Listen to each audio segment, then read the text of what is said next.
Todos nós, quando iniciamos a fé, novos convertidos, um assunto elementar e basilar que nós aprendemos é que cada evangelista que escreveu o Evangelho, ele tinha uma objetividade, uma especificidade. Cada um dos evangelistas que se proporam a escrever o Evangelho, cada um carregava dentro de seu coração uma proposta.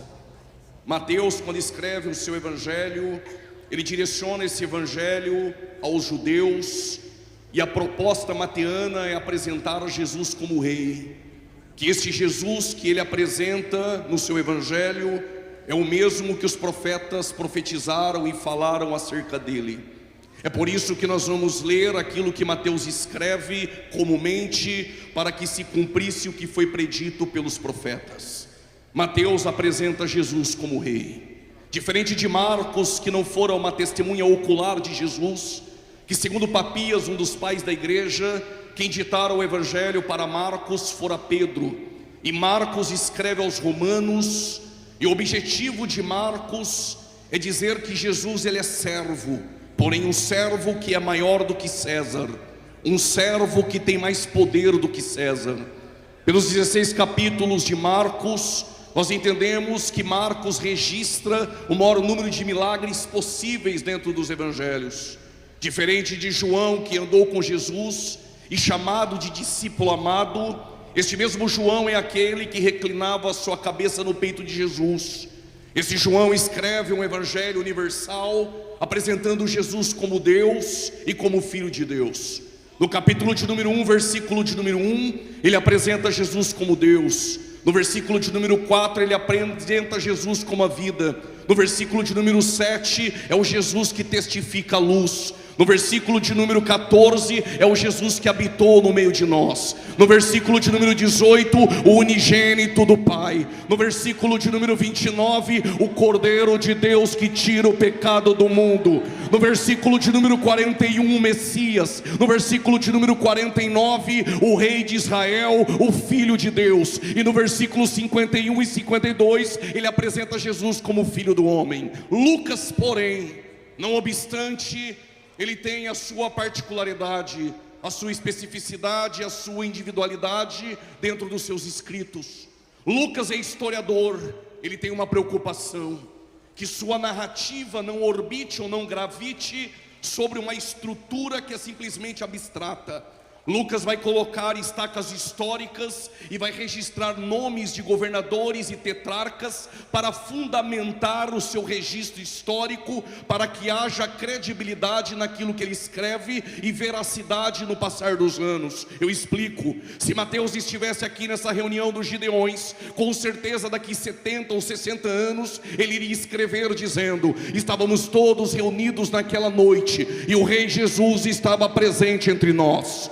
Se Marcos não estivesse aqui, mas procurasse alguém para ditar tudo o que aconteceu neste evento, ele iria dizer: enquanto os Gideões, nós estávamos adorando e a palavra sendo pregada, Jesus estava curando. Parece que alguém acredita. Jesus estava curando e operando milagres. João iria escrever daqui a 50, 60 ou 70 anos que todos nós estávamos reunidos, os Gideões missionários, e que naquela semana o nosso Jesus, que é um Deus eterno, esteve presente entre nós. Porém Lucas não estaria presente, mas como historiador, ele iria procurar cada pregador que passou por este púlpito, cada membro de igrejas que vieram em suas caravanas, iria procurar pastores de casa em casa, iria recolher todas as informações, ajuntar as narrativas, e com certeza Lucas iria escrever concatenando em ordem cronológica. Desde o dia 27 de abril até o dia 5 de maio, estávamos reunidos em Santa Catarina, na cidade de Camboriú. O prefeito era este Pavan, e o governador de Santa Catarina, Jorginho Melo, e o presidente da república, o fulano de tal. E Gideões Missionários era presidido pelo pastor presidente, pastor Gilmar Miguel. E os pregadores que passaram por aquele púlpito ministraram em poder a palavra de Deus. É por isso que Lucas começa dizendo: e no 15º ano do reinado de Tibério César, sendo Pôncio Pilatos governador da Judéia, Herodes o tetrarca governador da Galileia, sendo seu irmão Filipe da região da Itureia e Lisânias da região de Abilene, sendo Anás e Caifás sumos sacerdotes. Alguém poderia duvidar se o rei Jesus estava entre nós, alguém poderia duvidar dos milagres registrados por Marcos, mas alguém iria dizer: é verdade, no ano de 2025, no mês de abril e maio, eles estavam reunidos naquele lugar. É possível que alguém duvide da cura, mas alguém iria dizer: é verdade, Gideões estava reunido naquele lugar e naquele mês, e há veracidade naquilo que Lucas está registrando. É por isso que Lucas diz que há imperadores, há governadores e sumos sacerdotes. Permita-me dizer isso, quando Lucas agora, como médico, em uma ética apurada, ele coloca o S em pluralidade no sacerdócio, ele está dizendo: não poderia ter dois sacerdotes, só poderia ter um sumo sacerdote. Se tem dois, está corrompido. O que Lucas está registrando essa noite é: a palavra de Deus não está entre o império, a palavra de Deus não está entre os governadores, a palavra de Deus não está no templo. E por que não está no templo? Calma e segura, porque há 400 anos, desde Malaquias até Mateus, o céu se fechou em Israel. Desde Malaquias até Mateus, 400 anos sem palavra, 400 anos sem Deus. E no templo continua as mesmas musiquinhas, continua o entretenimento de bodes, continua levitas e sacerdotes se reunindo, mas de Deus escondeu a palavra do templo. A palavra não está no templo, a palavra não está no governo, a palavra não está no império, a palavra não está no sacerdócio. Onde está a palavra? Veio a palavra de Deus no deserto. Parece que alguém levantou a mão e entendeu. Veio a palavra de Deus no deserto.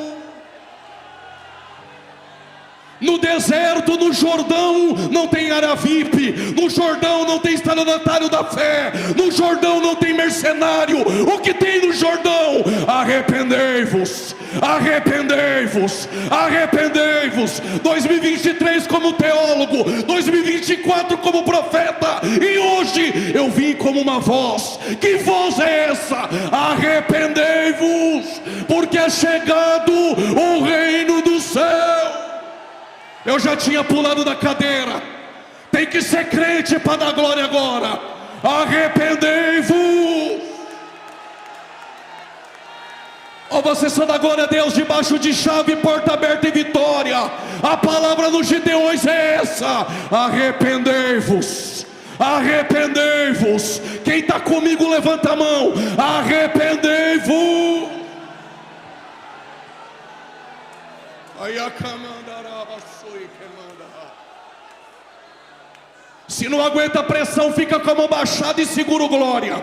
Mas se está comigo essa noite, a palavra de Deus, a palavra de Deus não está no monopólio e na corrupção, está em homens simples que carregam no coração a mensagem: arrependei-vos, porque é chegado o reino do céu.